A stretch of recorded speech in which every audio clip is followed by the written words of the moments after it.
bien nourrie, c'est bien nourrie. Je vous prie de recevoir ici Monsieur Nadabou Junior.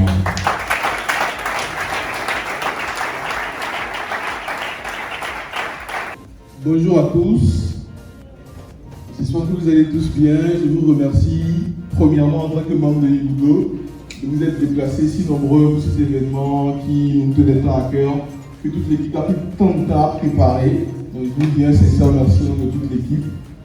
Alors je me représente, je m'appelle Julien Nadabou, je suis commerçant depuis 2 ans maintenant presque, et tout ce qui va avec, tout le monde en parle, je ne vais pas répéter. Donc, je suis ici aujourd'hui pour parler avec vous, échanger avec vous de ce que peut être le futur du e-commerce en Afrique. Parce qu'avant d'être ici aujourd'hui, il y a Hermas, fondateur de Ibudo, qui m'a dit tu viendras parler du futur du e-commerce en Afrique et tout.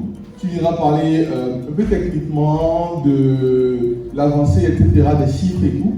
Et puis après, je me suis dit non, depuis longtemps, avant ma naissance, bien avant la naissance de mes parents même d'ailleurs, là, tout le monde parle en termes de chiffres, tout le monde dit à 15% telle évolution, à 50% si, en 2050 l'Afrique sera ci, en 2020 l'Afrique sera ça, mais après on ne remarque rien de concret.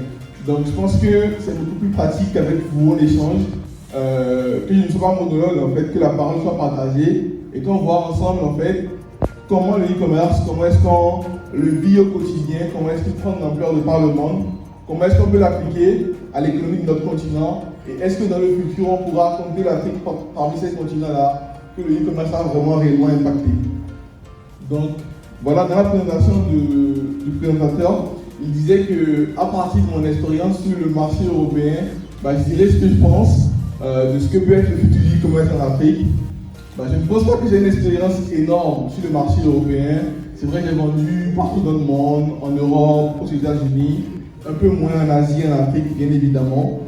Mais je pense quand même qu'on pourra discuter ensemble de tous ces médias-là, comme par exemple McKinsey qui dit que en 2030 ou en 2050, l'e-commerce contribuera à plus de 75 milliards de dollars à l'économie du continent.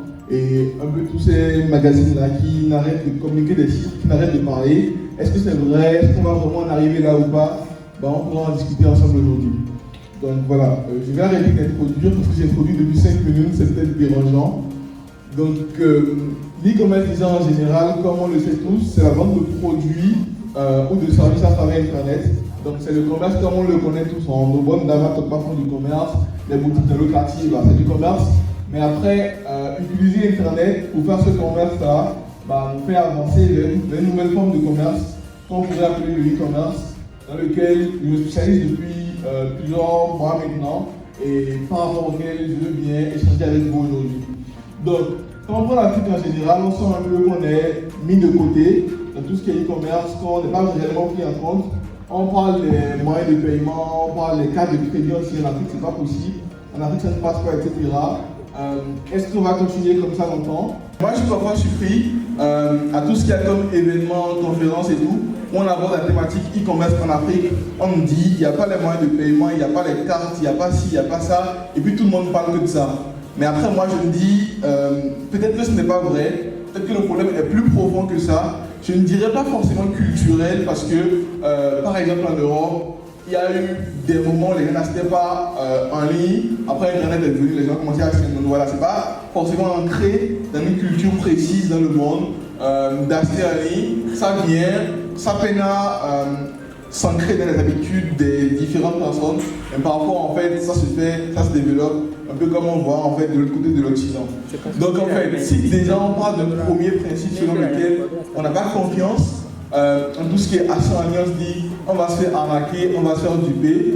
Je voudrais d'abord demander à la salle, à part toi bien évidemment, est-ce qu'il y a d'autres gens qui se sont fait arnaquer en voulant acheter un truc en ligne, par exemple un produit acheté que vous n'avez pas reçu par exemple? Est-ce qu'il y a quelqu'un qui a acheté un produit en ligne qu'il n'a pas reçu? Ok, donc là je vois 4 personnes. S'il vous plaît, on pourrait m'estimer combien on est dans la salle, s'il vous plaît? Approximativement. On est 200 au moins dans la salle. Mais plus de 100 quand même, beaucoup plus que 100. 140, d'accord. Donc sur 140 personnes, j'ai 4 doigts en l'air de personnes qui se sont fait arnaquer en achetant en ligne. Donc en gros, il y a juste 4 personnes sur 140 personnes qui ont acheté en ligne qui se sont fait arnaquer.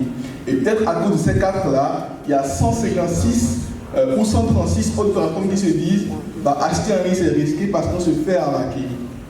Je pense que le problème n'est pas forcément lié aux arnaques qu'il y a sur Internet, mais le fait qu'il y a un truc plus profond en fait en nous, je ne sais pas si c'est la peur ou si c'est autre chose, qui nous fait nous dire ok, vu que 4 personnes se sont fait arnaquer, bah, en ligne en fait on arnaque, ils n'achèteraient pas. Et c'est l'un des problèmes majeurs en fait, je pense, qui existe. Quand on dit par exemple au Bénin, il y a que des arnaques et tout, je demande souvent ok, mais tu t'es déjà fait arnaquer au Bénin? Non, j'entends qu'au Bénin on arnaque. Toi, on t'a déjà volé? Non plus. Au Bénin, on arnaque. Même chose. Est-ce que tu as déjà acheté une fois en ligne? Non. Mais tu te dis quand même, quand on achète en ligne, on ne reçoit pas le colis. Personnellement, moi, les produits que je vends en ligne, en fait, les clients ne me connaissent pas. Ils ne savent pas que j'existe. Ils voient juste en fait de la publicité sur Facebook, une page qu'ils ne connaissent pas, une vidéo qui présente un produit, un lien. Ils vont sur le lien, ils mettent leurs infos de livraison, leur carte de crédit et ils se font livrer ensuite. En gros, ils ne savent même pas qui je suis, même pas qui est en train de vendre, s'ils existent, si le produit viendra. Mais ils te disent en fait, par exemple, ils arrivent à acheter chez Amazon, ils sont livrés. Ça veut dire que bah, en ligne, on peut acheter, se faire livrer, et puis ils vont en fait vers l'achat.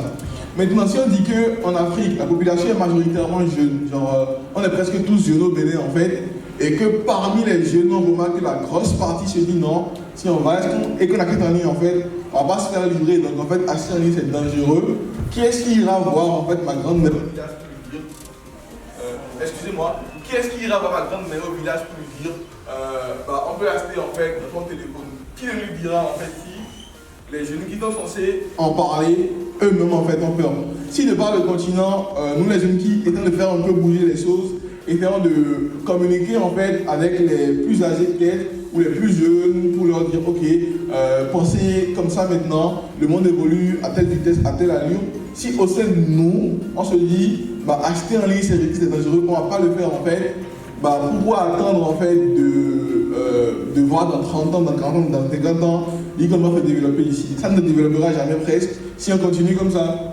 Parce que si vous n'achetez pas en ligne, personne n'achètera. On dit aux gens, bah, tenez, les gens veulent acheter par mobile money, c'est pour cela qu'ils n'arrivent pas à acheter en ligne. Il y a FedApay qui existe, TakiaPay existe, mais la grosse majorité se dit toujours non, tu payes en ligne, je vais me faire arnaquer.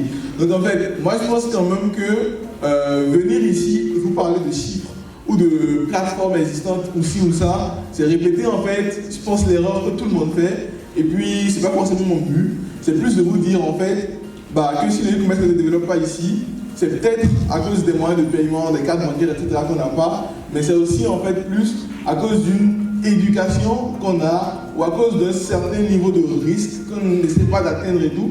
Et puis, on empêche les startups qui se sont lancées, je sais pas, Afrimarket et tout le reste en fait, de pouvoir profiter pleinement en fait du potentiel du e-commerce qu'ils ont vu dans l'Afrique et qu'ils ont venu développer. Je suis par exemple allé à Abidjan il y a moins d'1 mois. J'ai vu en fait plein de startups et tout qui vendaient des produits en ligne. Les gens payaient normalement par Orange Money, ils envoient leur localisation et on venait les livrer.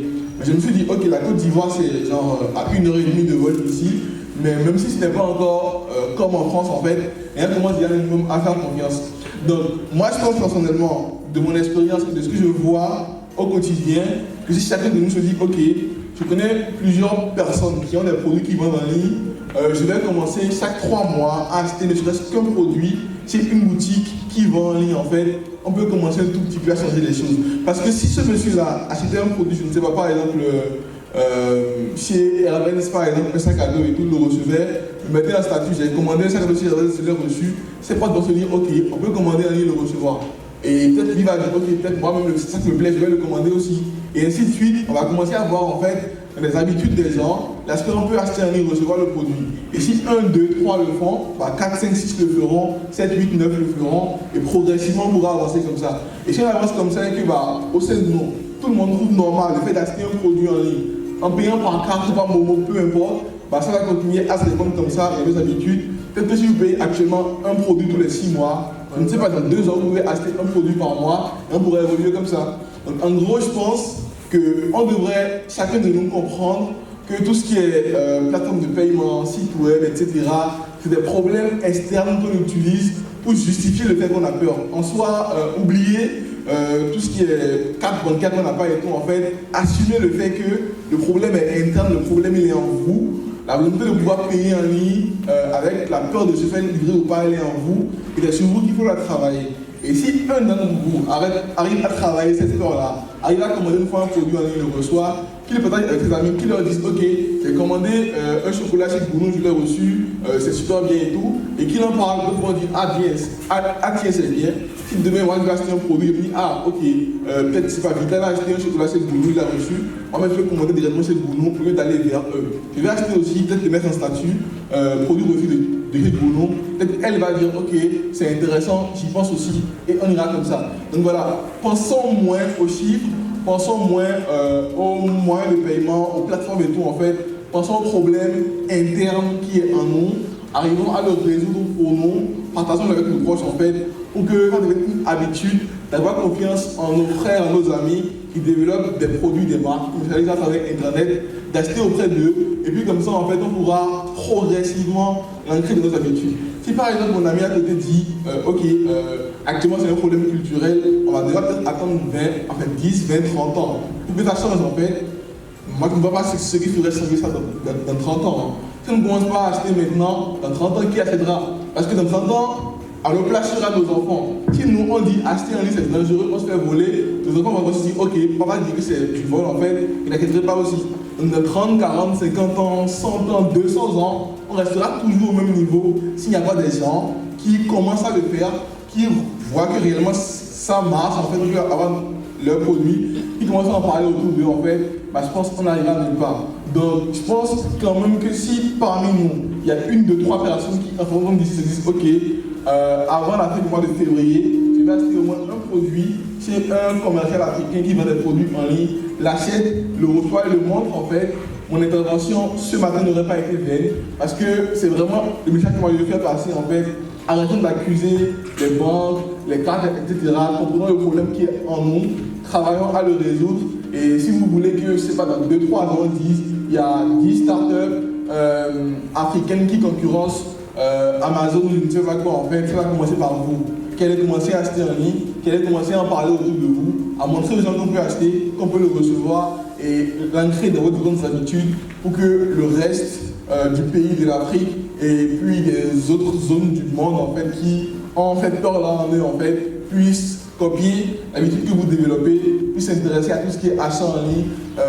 Et puis voilà, je pense quand même que le futur du e-commerce en 2030, en 2040, en 2050 en Afrique, bah, ça ne va pas être comme plein de gens le pronostic nul. On ne va pas en 2050 ne pas avoir commencé à acheter en ligne quand on est en Afrique, c'est faux. Plein de gens disent, vas-y, il faut que les banques fassent ci d'abord, fassent ça d'abord. C'est pas vrai. Que les banques changent leur mode de fonctionnement actuel ou pas. On peut faire décoller le e-commerce très vite en Afrique. Ça va commencer par nous. On est hyper nombreux ici. Si nous tous on commence, il y a au moins une personne sur la terre. Chacun de nous arrive à impacter. On les impactera, ainsi de suite. En fait, on fera monter la tendance, l'habitude. Et puis, dans moins de 30 ans, dans peut-être 5 ans, 6 ans, 7 ans, on verra que l'Afrique aussi a son mot dans le e-commerce, qu'on arrive à le développer et que les boîtes qui se lancent dans l'univers du e-commerce en Afrique ne ferment pas les portes au bout d'une année, 2 années, comme on le voit, arrivent quand même à prospérer, à concurrencer des géants tels que Amazon, Cdiscount et tout le reste. Merci pour l'écoute.